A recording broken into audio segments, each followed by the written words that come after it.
So good evening all to this weekly huddle. My name is Anoop Agrawal. I am an interventional cardiologist at Care Hospital, Hyderabad. I am joined in this session by my colleague and co-host, Dr. Praneeth Pulamari. The huddle is an unscripted audience level interaction addressing clinical scenarios that we encounter in our daily clinical practice. We typically pick up a topic and or a clinical case, and we restrict our discussion around that. The basic premise of the huddle is to bring our casual hallway discussion to a more organized platform like this one and share our ideas. While we do welcome science and guidelines, with this huddle we intend to help a physician translate established knowledge to clinical practice, taking local factors and practice patterns into account. This is not a speaker and audience model, rather than casual interaction. This means that any of the attendees can raise their hand or unmute themselves to give their input.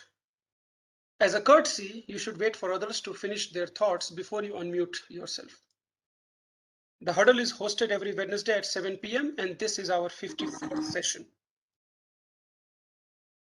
I got one feedback saying that my voice is not clear. Can somebody please verify if I'm audible? Praneeth, am I audible?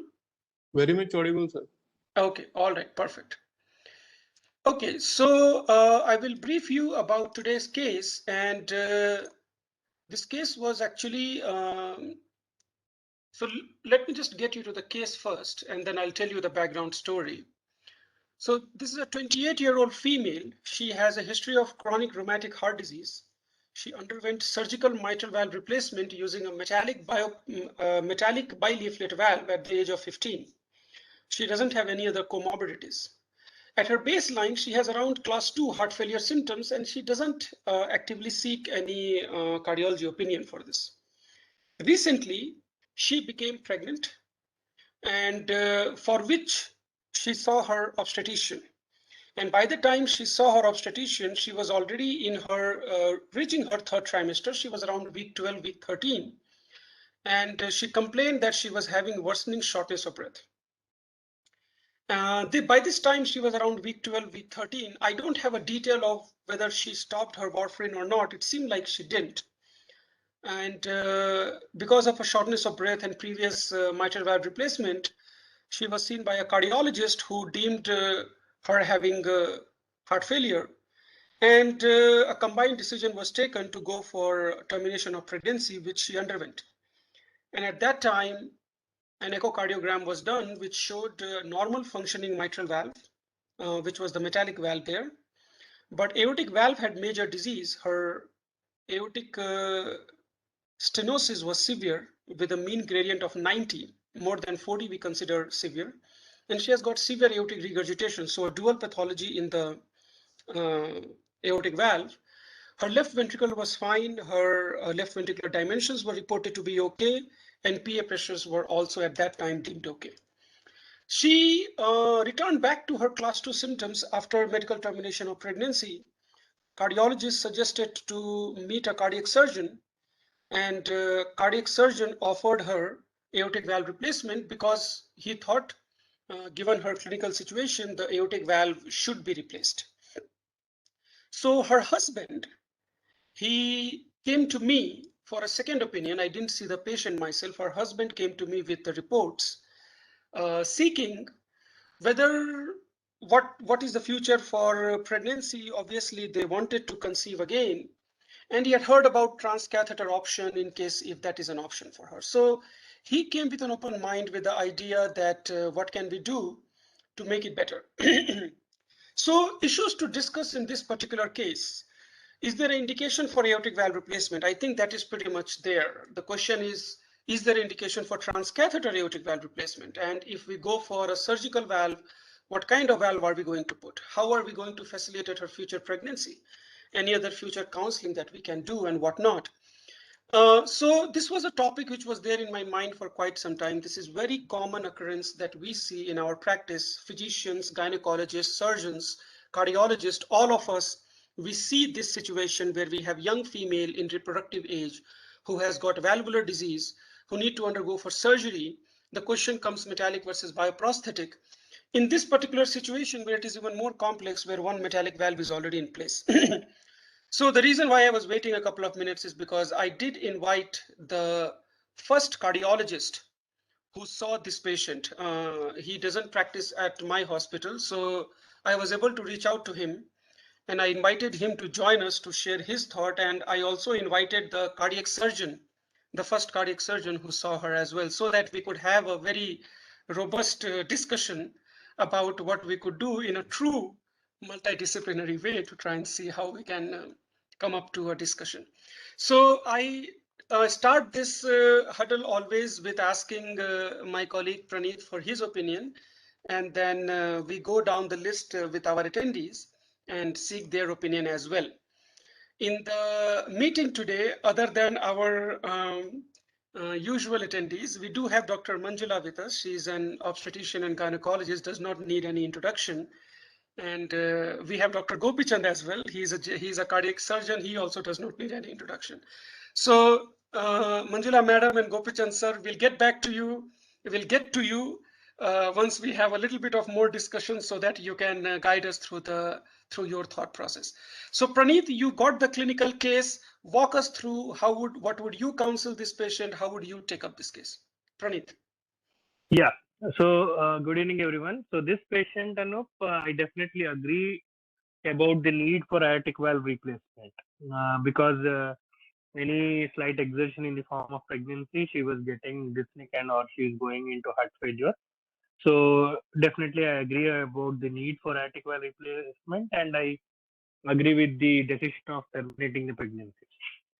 Now, having said that, about the replacement of the valve with metallic or metallic color bioprosthetic valve.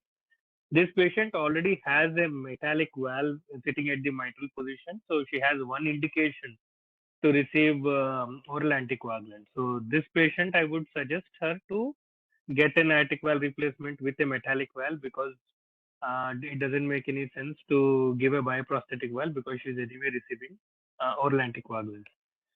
So that will be the decision on aortic valve replacement. Also because she is young, future of or longevity or need for redo surgery and all will be better if we go for metallic valve.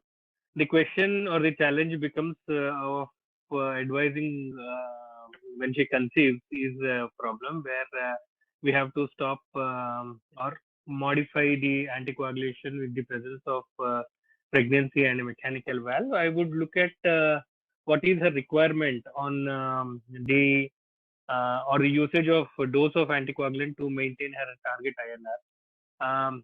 I believe 5 milligram a day of warfarin is something which is reasonably safe enough for us to continue even in pregnancy without stopping, where the dosage is not that toxic to the fetus or the embryo. And if the patient requires less than 5 milligram a day of warfarin, you can continuing. But if it is high, then we switch over to unfractionated heparin or low molecular weight heparin, and for the first trimester, and then continue the warfarin. So mother's health will be priority. So I would first consider the valve replacement so that she gets better, and I would suggest a metallic valve. Pregnancy, it's a challenge, but I would still advise her to go for pregnancy with a close follow-up with the cardiologist and the gynecologist. This will be my take, Anoop. Perfect. Thank you, Praneeth, for getting the discussion started. So let's say if we go by what you think, and few things I do want to highlight. So one of the reason why they came to me was transcatheter option. I don't think we should be thinking of transcatheter option in a 28-year-old. So that part is pretty much out. I don't think we need to discuss more about it. For surgical, the metallic valve that you are saying, now she will be having 2 metallic valves, where of course it's not that the anticoagulation requirement is higher, but there will be 2 metallic valve. Let me ask any of the cardiologists here. Let me ask Dr. Prashant. Dr. Prashant, if you could unmute yourself, walk us through one metallic valve versus 2 metallic valve going for pregnancy. Do you see any extra complications, any extra risk, or you think 1 metallic, 2 metallic doesn't make any difference? Good evening, sir. Already we know that mitral valve is more actually thrombotic, and we need higher INR levels for mitral valve because the pressures are lower from LA to LV. And when we have a metallic aortic valve, then we usually keep the INR between 2 to 3, whereas in metallics, for mitral, we keep between 2.5 to 3.5. So definitely there is some slighter risk when we have two metallic valves because the risk of thrombosis of any of the one is there. But I don't think that there is a problem in putting a metallic aortic valve because this is what she needs right now. Okay, thank you so much, Dr. Prashant. Dr. Manjula, I have got few questions for you. One is your thoughts on this case, and while you share your thought, the questions about the obstetric standpoint, two metallic valves, a lady going into surgery, this whole idea of 5 milligrams of lesser warfarin daily is not teratogenic. Can you just throw your light? You are the one who are facing this. We just write medications and hand over the patient to you. Tell us your side of the story. Thank you, Dr. Anoop. Actually, when you said about the warfarin, she is going to be on warfarin, the dosage is modified according to Dr. Prashant and Dr. Praneeth to according to the INR, right? So first 6 to 12 weeks, we know that whenever it is exposed, it is going to lead to the risk of fetal embryopathy is going to be there with warfarin about 6 to 10. But like Dr. Prashant said, risk is less if it is around 5 milligrams. That is something which everybody thinks about because it just definitely crosses placenta. But the latest information more and more has been coming, which says that there is fetal malformations will be there irrespective of whatever dose it goes, and there is fetal loss. So when we are looking at, we are faced with two things. You are the ones who are going to write, agreed. So you will decide whether it is warfarin versus heparin or LMWH. But we are faced with three dilemmas. One, the thromboembolic complications, which we are talking about, that is to the mother. That is what you guys know better, but not just the thrombotic stroke and the stuck valve. We are also worried about the fetal hemorrhages and the maternal hemorrhages. Second is the infective endocarditis or the myocarditis issues. Do we have to give antibiotics during delivery or not? That is something, because it's again been controversial. But like you said, pregnancy outcomes, we do know that mechanical valve, the outcomes are really going to be much more higher. Bad outcomes are going to be there both for the mother and fetus. In the mother, it's going to be like pregnancy losses, maternal deaths, prematurity, thromboembolic, and bleeding. But I think like everybody agrees, it has to be metallic valve only because it doesn't make sense in having her going for another surgery within this. And as we know, SVDs are much higher in pregnancy, especially in the younger women. So I think, yes, close monitoring, being under close follow-up. Prosthetic valve itself is a relative contraindication for pregnancy. If they can go for adoption, perfect. If they can go for surrogacy, even more important. But surrogacy is going to be illegal in the real near future. So, but if she insists on having pregnancy, she has to be in the tertiary care. She has to be under close follow-up, giving them the warning signs of coming to the hospital immediately whenever it is and maintaining the INR and coming to us. Perfect. Thank you so much, ma'am. Dr. Gopichand, if I could get your thoughts. So, and let me give you a background of why I thought surgical opinion is going to be very crucial here. One of the suggestion which was given to this patient is one of the alternatives, not to say that that was the main treatment, was to go for a double valve replacement with a bioprosthetic valve, where you explant the metallic valve, put a bioprosthetic in the mitral position, and put a bioprosthetic in the aortic position. Now you have got a two bioprosthetic valve, which certainly will bring the the risk of pregnancy a little bit down. And then we can talk about what the future is.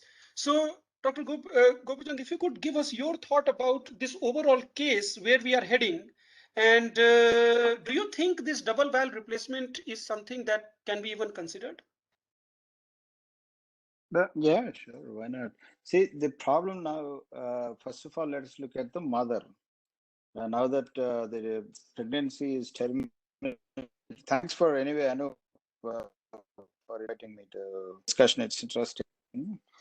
So the termination of pregnancy, when we talked the day before yesterday, I didn't realize that the pregnancy was terminated. Anyway, now that's terminated. The discussion is about mother's health.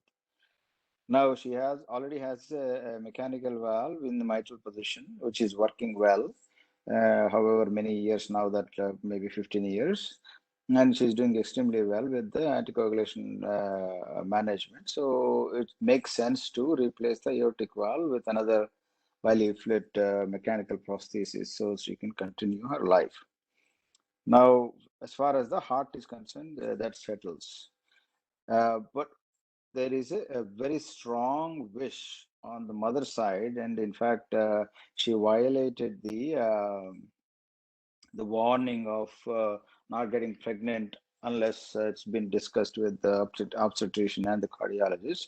She became pregnant, I guess, unplanned. Now it depends on both this lady and her husband, how desperately and strongly they wish to have a child of their own versus either surrogacy or adoption. Adoption would be an easier option and more legal. That discussion looks like hasn't happened yet. If they wish to have desperately their own child, I would rather replace both valves with tissue valves, which will give her maybe 10 years. Mitral position is a little bit tricky, but at least they will have at least 5 years, if not longer, to plan their family, maybe one or even two children, and that should not affect by double valve replacements in tissue with tissue valves. So once that is done, in today's experience, even a second redo, which is a third operation on the heart, should not have much of a mortality compared to this is the crucial thing. The risks that we are talking about is between allowing her to have two mechanical valves and become pregnant and hope the lower warfarin will not clot the valves at the same time, does not increase the risk of teratogenicity. And of course, in the last trimester, whether she will be on heparin, what kind of bleeding problems that she will have either during or after pregnancy. These are all up in the air. Even if it is a lower risk, how low it is, these things are difficult to estimate. And I would request our Pranit to enlighten us about the literature numbers in terms of people who actually became pregnant and had viable pregnancy and delivery. But anyway, so the risks are between teratogenicity and bleeding problems during the last trimester and pregnancy. So that means for both the mother and fetus versus a second redo risk at a later date, maybe 40 years of age, for the mother alone. So these are the two issues that we need to highlight. My experience is I can do second redo, or at least I'm sure there are a lot of people in the city itself who can do second redo with the almost acceptable risk of 5% or 8%, something like that. So I would say if they are desperate to want to have their own child or children, then take out the mitral valve, put two tissue valves in, let them go through their family, and whenever the tissue valve starts failing, go back in and then take out, put a mechanical valves in, and then she can have normal life. That would be my view. Thank you. Gopichan sir, I have a lot of follow-up questions on this. Okay. Yeah, Number yeah, sure. one, whenever a surgeon says put a bioprosthetic valve, he's my favorite surgeon because I know that I'm in business because of that. Yeah. Jokes aside. So here's my question. Question number one: are there different mechanical valves which are less prone to thrombose if there is some fluctuation in the anticoagulation? Well, yeah, the tendency for even bileaflet, single leaflet is now taken out. The Medtronic Hall valve, which used to be there, is taken out now. So all mechanical valves that are available now in the market are bileaflet valves, and the fight is now between St. Jude and Onyx valves. Onyx valves, literature recommends that if it is just for aortic valve, an INR of 2 would be adequate, and they will not have thromboembolic complications. If it is a mitral valve, it's about 2.5, anywhere between 2.5 2.75. If it is a double valve, then obviously the anticoagulation is slightly higher. I have issues with St. Jude valve because of the hinge points can get thrombotic, and then they have a higher chance of getting either thrombotic occlusion or formation. So Onyx are better, at least literature recommended, longevity with lesser INR. So that could be an option. I don't know whether that answered your question. That certainly answers the question. So is it to say that patients whom we are thinking of anticoagulation a little bit, their Onyx will be a little bit more forgiving than St. Jude or other valves? Yes, of course. Yeah, that's the literature experience. That's it. And then the second thing is, you mentioned about explanting the mitral valve and putting the two valves in. Is there an exclusive surgeons club who does this kind of surgery, or you think in the surgical field this is pretty much reasonable to do? No, anybody who can do the redo surgery should be able to do it. That's not an issue. Okay. It's not And yeah. and are there minimal invasive option for such surgery, or in redo it's always open? Yeah, I don't know what's the root size for this girl, aortic root size. That I don't know, sir. That I have not explored. So if it is smaller than 19, and certainly you guys, if for some reason this patient were to opt for a TAVR at a later date, or even transcatheter mitral valve, then I would want to put a 21 size aortic valve. So if there is a root enlargement, we don't know whether they closed the pericardium at the first operation. I'm told, I thought you said the surgeon who did the first operation is also in the discussion. Now, the surgeon whom she met first, not the 10-year-old surgeon, right. the surgeon who gave her the recommendation, right? So I would prefer, I did redo MICSs for patients who had undergone mitral valves in the past.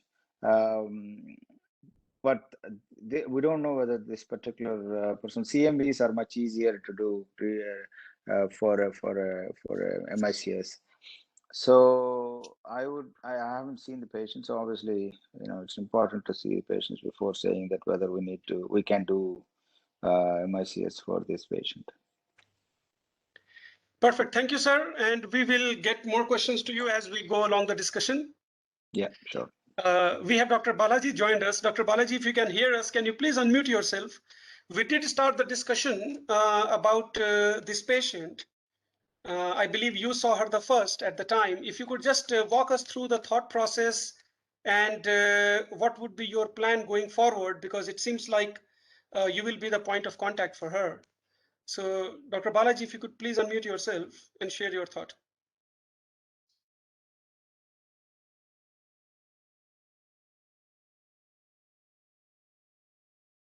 Okay, maybe there is some technical issue. We will move on and then I'll get back to Dr. Balaji. Let's see. Dr. Rajinder, I hope you are able to hear me. Yeah, I have a very particular question for you, and if you have any thoughts regarding this case, my particular question to you is, these patients with metallic valve, when they plan pregnancy, let's say if their warfarin doses are more than 5 millimeters, what is the general thought that you practice? Low molecular weight heparin versus unfractionated heparin versus some other concoction that you have in thought? If you could just walk us through your cardiology perspective. Yeah, good evening, sir. Yeah, patients who have the requirement of warfarin more than 5, I will, once they conceive, once they are pregnant, I will deem to start them on low molecular weight heparin for at least first trimester, and later on we can shift back to warfarin. And that was my take on your question, sir. And regarding, given her age is 28, if we can think of putting both bioprosthetic valves and doing a redo later on, say 10 years down the lane.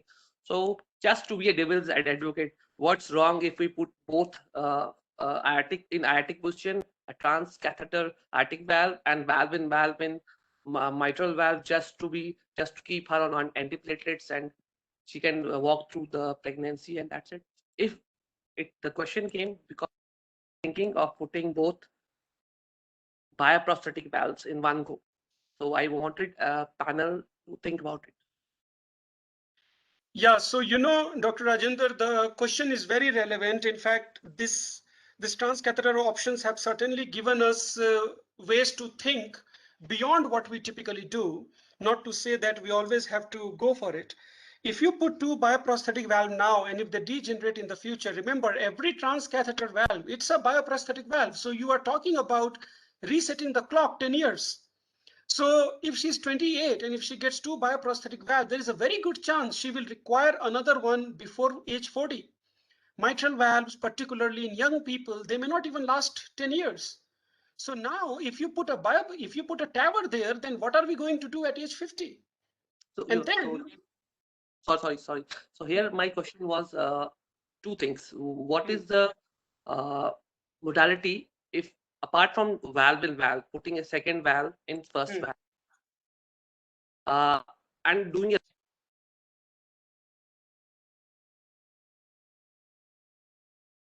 Dr. Rajendra, your voice is a little bit interrupted, so we couldn't get the second part of your question. No, sir. Sorry. Yeah. So now I'm audible. Yes, you are audible. It's just that it gets a little bit interrupted. Tell me. Sir.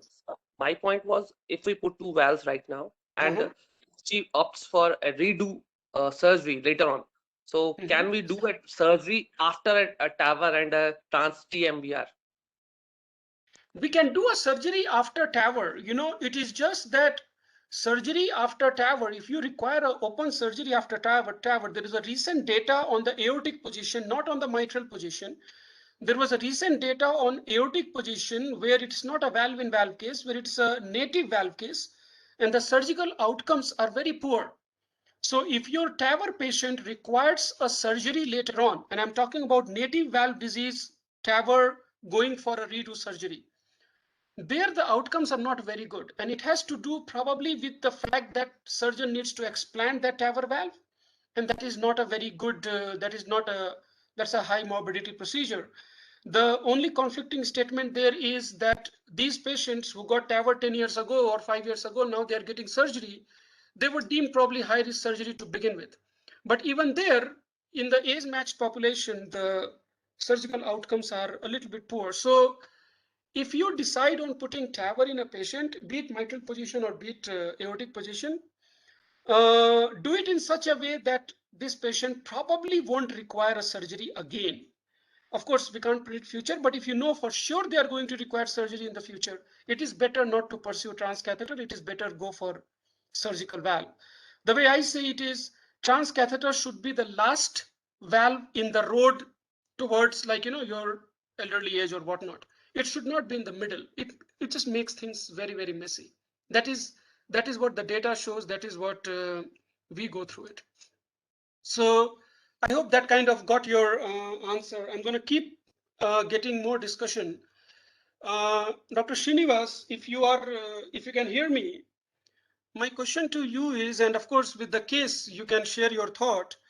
We know that patients with mechanical mitral valve or mechanical aortic valve who go for pregnancy, if they are maintained on VK or warfarin, they tend to have much lesser valve thrombosis as compared to when they switch into this heparin or low molecular weight or whatnot. There is innumerable, I wouldn't say randomized study, I would say observational studies. There is innumerable observational studies that if you change warfarin to either heparin or low molecular weight, even with how much monitoring you do, they tend to have more valve thrombosis than if the patients are maintained on VK.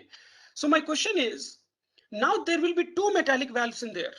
How comfortable would be for you to switch to heparin or low molecular weight in these cases if, let's say, this patient goes for a metallic aortic valve? How would you see it? Yes, Dr. Anoop, definitely I wouldn't be comfortable.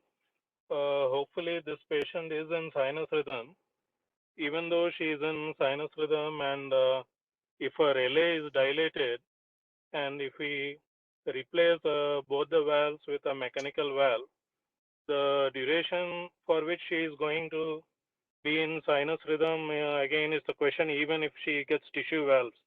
So if she gets both tissue valves and if she is not in sinus rhythm, again, the purpose is defeated. You need to put her back on anticoagulation. And once she has two valves, both in the mitral and the aortic position, if you're using two mechanical valves and sending her for a surgery with already a history of congestive cardiac failure, she falls in the higher bracket as compared to those without heart failure. She falls into the higher bracket for a future thrombotic event. So definitely, I wouldn't be comfortable in putting on a low molecular weight heparin. Warfarin again would be the choice, since she had a congestive cardiac failure and she has two mechanical valves. But again, you have to weigh the risk of future thrombotic events as compared to warfarin-induced embryopathy. So you need to choose between the maternal complications and the fetal complications. So we need to have a discussion with the patient as to what are the future complications are likely to be. And if possible, definitely I would like to see that I convince her against any future pregnancies, and probably I would encourage her for either a surrogate pregnancy or an adoption, because either we are putting her through the complications to her health, or definitely the health of the fetus. Two valves with a history of congestive cardiac failure, I'm not comfortable. Perfect. Thank you so much, ma'am. Thank you so much, sir. Sorry. Chandramukhi ma'am, if you are able to hear me, your thoughts on this case. We moved ahead with the discussion about metallic aortic valve versus two bioprosthetic valve in this patient. If we put two bioprosthetic valves, then we put her to a third surgery, which Dr. Gopi Chand says that it is not going to be that high risk of a surgery. Dr. Chandramukhi, what is your thought on it? If this patient comes to you, how comfortable you are managing a patient of two metallic valve walk through a pregnancy? Good evening all. Thank you, Anu. Already this patient is having mechanical prosthesis in mitral position, which is functioning normally. And she's pregnant now and with severe aortic stenosis. So in this, and she had history of heart failure also with a mean gradient of 90. So definitely she requires aortic valve replacement. But already she's having a mechanical prosthesis in mitral position. So I would like to go ahead with metallic prosthesis in the aortic valve also. And then later on, after the surgery, I would like to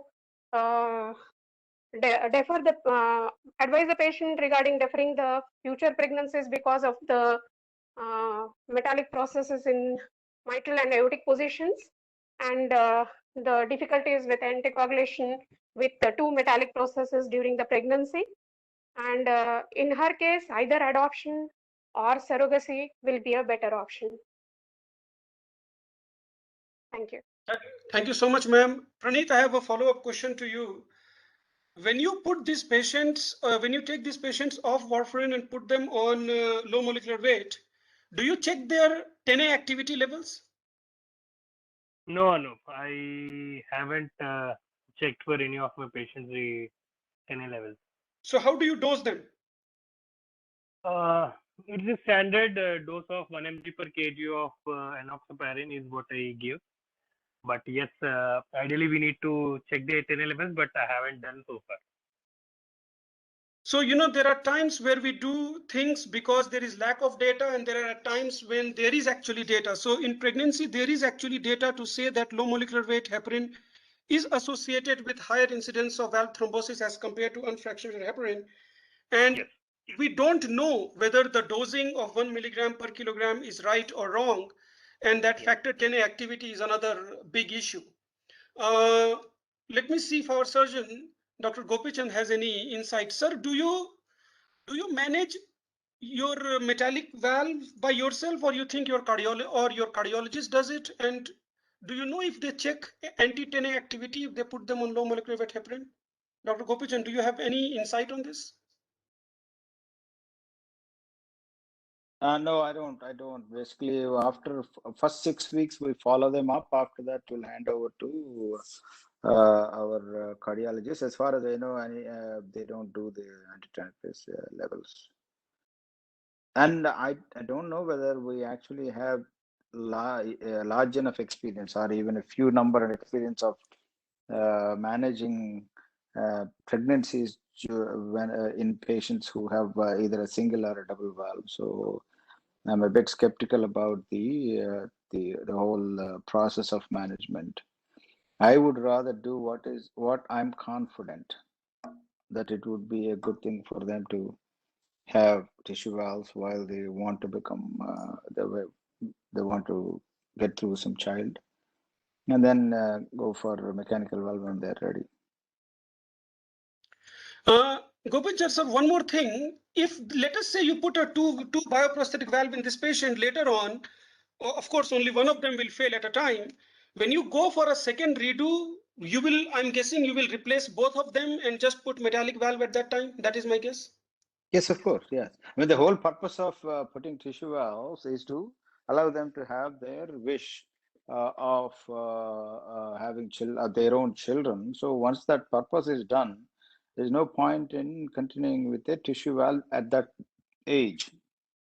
And I agree with you about the placement of transcatheter valves either in the mitral or aortic position in younger people, where they will end up with a very difficult operation of explanting these valves with the large amount of hardware that's around. So I would just take both of them out and put mechanical valves. And we know that she can tolerate and manage anticoagulation well because of the history that she has already. Perfect. Thank you so much, sir. Manjula ma'am, I have two you. questions for you. One is that same 10A activity. Do you see in your pregnant ladies if anybody has managed or tailored low molecular weight heparin dosing as per 10A activity? That is one. And second, if you could just give us some idea about the current status of adoption and surrogacy in India. Right. Thank you, Anoop, again. See, the first, we did have our experience as when we were working in care hospital, but unfortunately, we had 2 cases of stuck valve. In spite of them being on low molecular weight heparin, that was a mitral valve. And we lost one lady. Luckily, we could save. So that has actually given us a lot of this thing. So we tell them, without talking to us, never go for your treatment or never go for pregnancy. But unfortunately, like Gopichan sir told, this lady looks like without even discussing went into the pregnancy.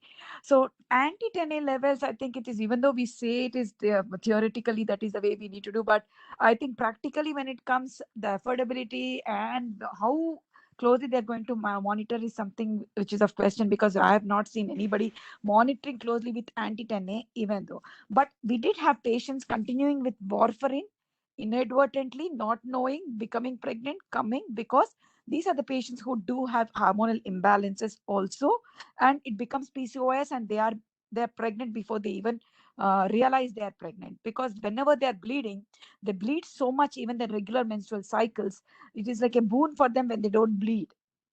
So they do come very, very late to us, and by the time, like the first pregnancy which she had 12 to 14 weeks, when they become breathless, that's when they had come. So, and the second question is about the adoption. Adoption, we have to go only through the government portal, and that is the only way. Yes, waiting list is very, very high, and there is no question of any other way of adoption as of today. And the only other way would be if you know a person and they are delivering, and they're ready to do individual to individual adoption through legal processes, where the lawyer would be present there, and through proper channel, it is single person to per other person adoption is done. Otherwise, general public adoption is through the government channel of the adoption which we have. The second, surrogacy. As of today, there's from last 2 years, 3 years, there's been a lot of hue and cry, and there's a bill which has been come in the Rajya Sabha. It has to just be approved by Lok Sabha, saying that it is banned. The last about 15-20 days, again there was a lot of discussion going on. It looks as if in the next 6 months, even as of today, only altruistic surrogacy is legal. But the way it goes, because of the misuse of altruistic surrogacy, in spite of this coming out, it looks like the whole of surrogacy is going to be banned. People, the IVF people and the reproductive medicine people are fighting. So hopefully altruistic will stay. Then you have just like how the renal transplants and other transplants happen, we do have this altruistic surrogacy going on. But saying that, in India, most of the time everybody becomes everybody's cousins and relatives when it comes to transplants. So we really don't know how it's going to be used and abused. So when it happens, then the only other way would be by going down, either like Sir said, bioprosthetic valve or double mechanic. And if it is double mechanical, stick to warfarin by getting close monitoring. That is what I would suggest. And ma'am, a few years ago, I remember there were a lot of this so-called medical tourism about surrogacy in India, where people from Europe and Australia, they would come primarily for surrogacy. When India closes its door for surrogacy, do they have option to go to some other country for surrogacy, just like what India was doing before? Yeah, this whole hue and cry and I started with this in medical tourism, when one particular outsider, I would not like to name, left the baby in the airport because of the visa issues. The child was left without a biological parent and without a parent who was supposedly the surrogate, the original parent, the surrogate mother also. So the baby was left in the airport without anywhere, and the mother just left the baby there and went off to her country. That's when the realization of how bad the laws were and legals were and the surrogacy came up. And then the whole the point and the recommendations from the ART procedures and the gynecological societies came around. So if India closes, even till today, surrogacy is very rampantly being done in certain parts of the India. Under the name of altruistic surrogacy, there are many cases which is happening, but close watch is there. But in India closes, very few other countries, it's already banned in many countries. So it's going to be very difficult for the adoption, I think, will be the only alternative for those people. Thank you so much, ma'am, for that insight. I'm sure that that is something which will be useful to most of the attendees here. I always give a background of why I choose a particular topic. So the reason why valve in pregnancy is particularly important to me is because there are at times where patients in their late 30s and early 40s, they come up to me with a failed bioprosthetic valve, either in the aortic or a mitral position, looking for a transcatheter option.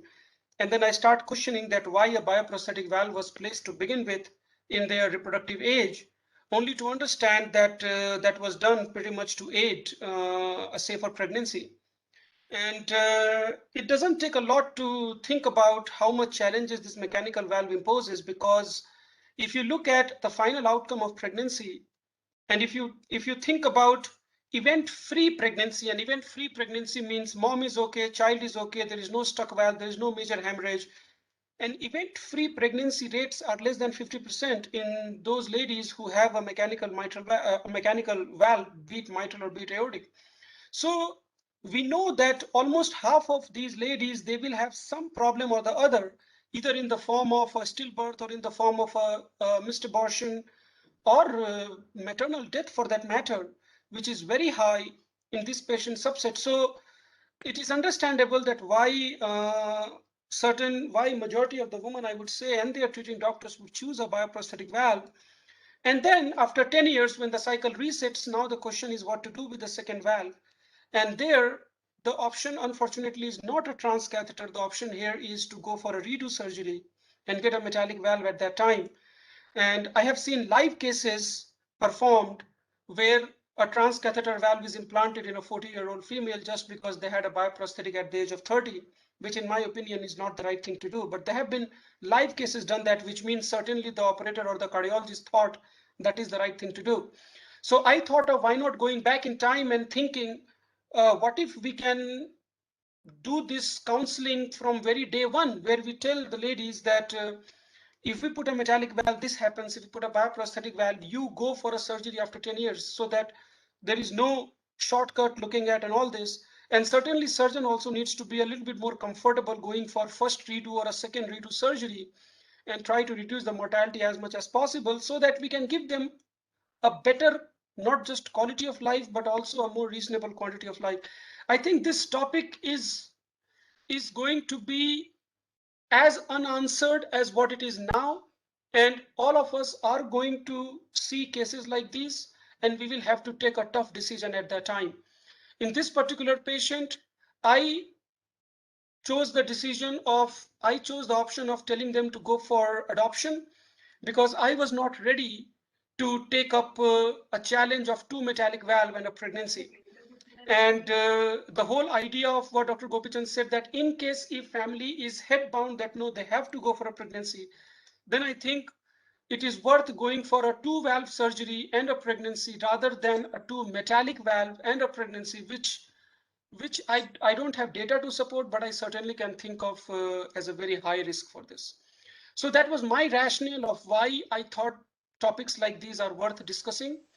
I will ask Dr. Somaraju for his opinion about the case that I presented and the discussion that followed. And if we have time later on, then we can engage in some more discussion. Dr. Somaraju, if you could please share your thoughts about this particular case. Good evening to all of you. Good evening, Gopichand. Good Good evening, sir. evening, Manjula. How are you? For you, sir. Good, Amma. Nice Thank you. having you together now. Say, Anoop, thanks for asking me. And first thing I'll want to know is, number one, the social and economic aspects and where the patient lives and what does the husband do. And that's number one. Number two, if they live in Hyderabad or outside, no, that's the reason. So then second issue is the echocardiogram done. Was it done during pregnancy or later? Was it repeated after the pregnancy was terminated? Third is the thyroid function, was it assessed or not? And then having said that, I can only give you the most important issue, the most important risk factor. As the previous edition of Kirkland writes in the introductory chapter, Gopichand will know, the most important risk factor in cardiac surgery is the surgeon himself or herself. Then the surgeon who has the most experience in this area only should handle such a patient. And secondly, I agree with Srinivas Raju when he said whatever wall you keep, and this patient is highly likely to have atrial fibrillation of some kind, and which will again require anticoagulation, irrespective of the type of wall you put in. Then, so these are the issues. Then, 2-wall replacement is a high-risk procedure. And if at all it has to be done simply straightforward, it has to be a prosthetic wall at the aortic position and be done with it.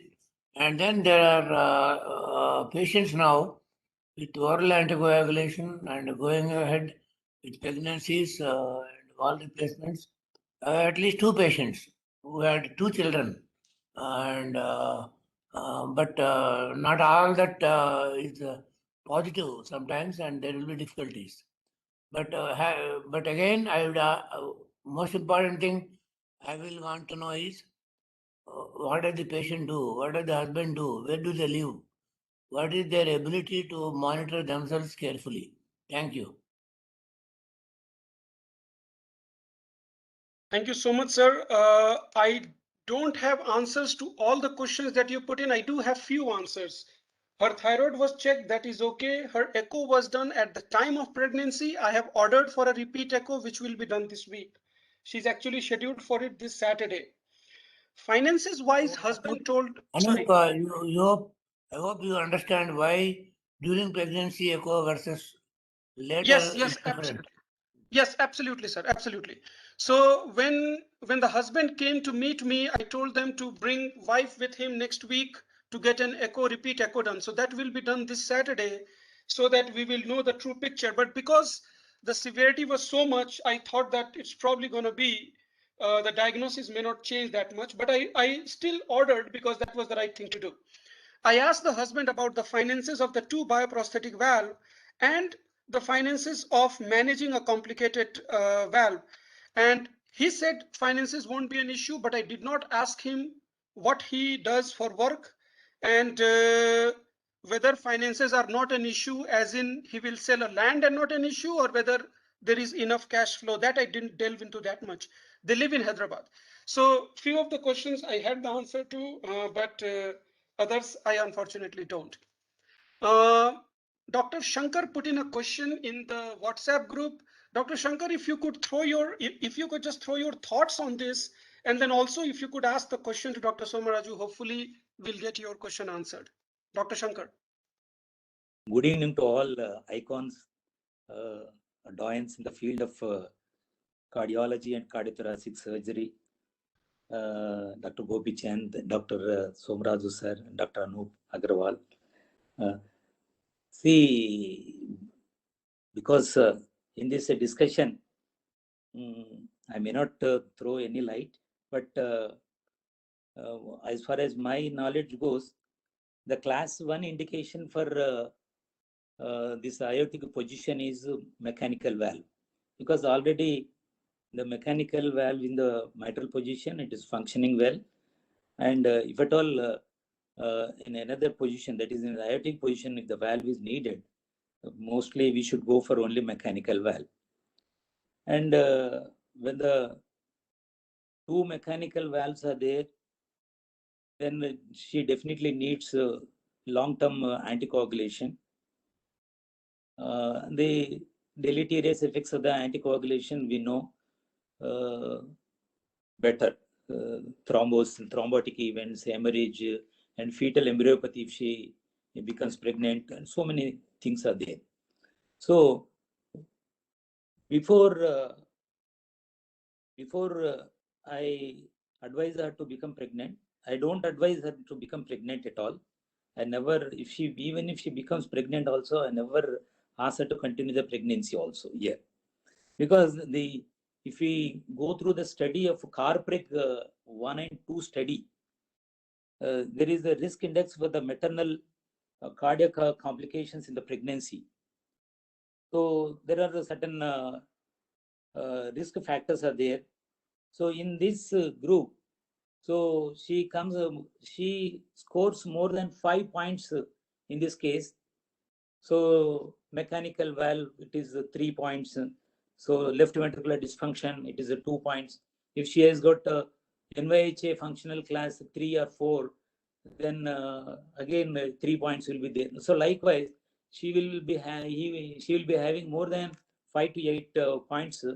So where if the score is more than 4, there will be 41% of predictor risk is there. So I don't advise her to become pregnant at all. That is my take-home opinion. And Dr. Gopil Sang sir told if we replace both the biological prosthetic valves and if she is ready for the redo surgery, it looks very attractive and heroic. But whether it will be materialized or not, I don't think. If it materializes in the good hands, definitely it is a boon to that lady. And regarding this low molecular heparin, after in the first trimester, we don't do the anti-10A levels, but we give conventionally that 1 milligram per kg body weight every 12 hours. But during pregnancy, they require more of this low molecular weight heparin. One has to keep in mind. If anti-10A levels are done in any other lab, it is well and good. It should be done 4 to 6 hours after the injection of a low molecular heparin. It should be kept in between 0.6 to 1.2 international units per ml. If we keep in that range, it is an ideal one regarding that low molecular heparin.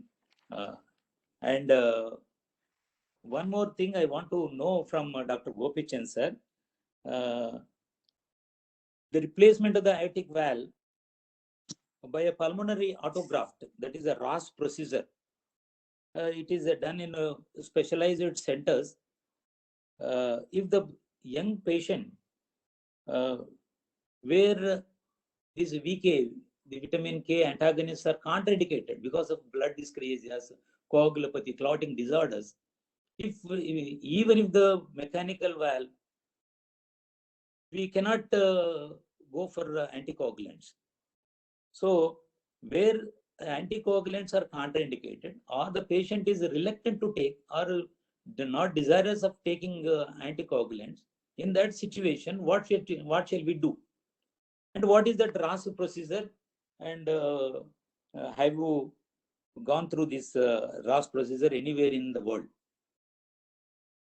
Okay, ROS procedure is not pulmonary auto transplant. Anyway, if, in the question that's relevant to this, if you have vital position, putting either a pulmonary autograft or a prosthetic tissue valve in the aortic position doesn't make any sense. We're only discussing some kind of a bioprosthesis to satisfy the needs of pregnancy. Okay, so for this patient, either a pulmonary autograft, first of all, it says redo operation. She already has a mechanical valve in place. There is absolutely no point in complicating the procedure further by opting for a much more complicated operation in a redo setting. And it's also removing the mechanical valve in the mitral position and putting a tissue valve. So I would not recommend a pulmonary autograft position operation for this patient. Okay. Perfect, sir. When Sir. Anticoagulants are contraindicated because of the coagulopathy or clotting disorders, what will be the choice, sir, in this case? No, she already have a mechanical valve and she is on anticoagulation. She's tolerating it. No, suppose she has not undergone mitral valve replacement, but she has come with a mitral. She has got some clotting disorder also associated. It is a different scenario. Oh, you mean it's a scenario? You're only asking about a scenario. There are any number of tissue valves that are available in aortic position, particularly, which will give at least 15 years of life. If you need to understand that if you take out the pulmonary valve, native valve, and put it in the aortic position, you need to end up putting some artificial material, either a porcine or a bovine pericardial material in the pulmonary position. In 15 years or 20 years, they would definitely need another operation. Okay, so today with Resilia and all, people are talking about 20 years of life or even longer. So I'm not sure whether in a redo in a double valve replacement scenario, it would make any sense. Single valve, very few centers are now actually doing ROS procedure. I don't have any experience. Thank you so much, sir. Dr. Prashant, you have any question? You have raised your hand. Yes, sir. I have just a small issue to add that while we are discussing what is best for the patient, the husband who has come alone to seek advice, he needs extensive counseling. We should not forget his mental status and we don't want this spouse to have like break their marriage, because we don't know whether this condition was informed to him before his marriage. Because I have seen few cases where we diagnosed, ASD and device closure has been done, then there are some issues and there is some issue in their marriage. So the husband needs extensive counseling about it, and we should not be very dogmatic that yeah, you cannot become pregnant, or you should go only for adoption and surrogacy, because we don't want their marriage to break. So this aspect should also be considered. Dr. Prashant, your point is absolutely well on the spot, because I think these situations are not just medical, but they are also medico-economico, social. It encompasses a lot of things that we certainly need to discuss about. We are 8:05. Anybody has got any questions or comments before we wind up the session? Any final thoughts? Dr. Gopichand, you attended our huddle for the first time. I thank you so much for your time. Thank you very much. Give us Thank you your very much feedback. inviting. How can we make it better? This is actually quite good. I really enjoyed it, and I don't mind participating if there is a relevant discussion that would be interesting to both the participants and us. One thing that last speaker just pointed out is an excellent point. There is no place for dogma in medicine today. There need to be, on the one hand, caregivers, and on the other hand, the caretakers, the stakeholders, both need to have a say in how we're going to handle. Unlike past, we have too many procedures at our hand, so it is best customize for a given patient rather than giving a dogmatic answer or dogmatic option to everyone. I like that point. Thank you. Thank you so much, sir. Manjula ma'am, Bye-bye. thank you for your time. Thank I you. hope to see you again next time when, yeah. Definitely. It was really a pleasure being a part of your show, Anoop. Thank you. Bye-bye. Thank you so much. Praneeth, your closing comments on today's session? Yeah, so practical and definitely interesting discussion. The carry-on points for me from this discussion is the counseling for the patient whenever patient undergoes valve replacement, about the issues with pregnancy, maternal and fetal issues should be explained and told them about discussing about planning their pregnancy to meet both the cardiologist and obstetrician, but which practically most of them fail to do. Warfarin, if the dosage is less than 5 milligram a day, we probably can ask them to continue the pregnancy, hoping that it does not produce any fetal embryopathy, and we hopefully should be able to carry on a pregnancy smoothly. Where the dose is high, then considering switch to low molecular weight heparin or unfractionated heparin is to be considered. Monitoring 10 level, though studied or recommended, practically not done is difficult. Ideal suggestion, we should ask them to undergo adoption. Yes, challenges are there where the long waiting list, as told by Dr. Manjula Madam, and it has to be done through a legal means and through proper government portal. Surrogacy practically is not possible, not available, because it is banned, and only altruistic surrogacy is there, which I think is not in reach for most of them. And I like the idea which was shared by Dr. Gopichand about if the family is very particular of having a child of their own, then advise a double valve replacement now with bioprosthetic valves, allow the pregnancy and continue, and then do a double valve replacement with a metallic valve when one of the bioprosthetic valves degenerates in the near future. So definitely looks exciting way to deal. So this is what I could get up from this discussion today. Thank you, Praneeth, and thanks all of you for attending. And as you all know, we record every session, and these sessions are available online on YouTube or podcast. They show up because of my laziness. They take some time to show up, but I have to do some background work of downloading, editing, and then uploading. So it takes certainly some time, but you can access those. The links are there in every invite. So you can go back in time and listen to some of the discussion, and do give us feedback about how the discussion should have been, and if there is any topic that we need to discuss any further. So Thank you. with that, I really thank all of you.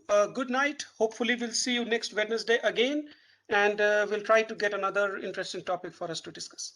Thank you all for attending this. Thank you. Good night.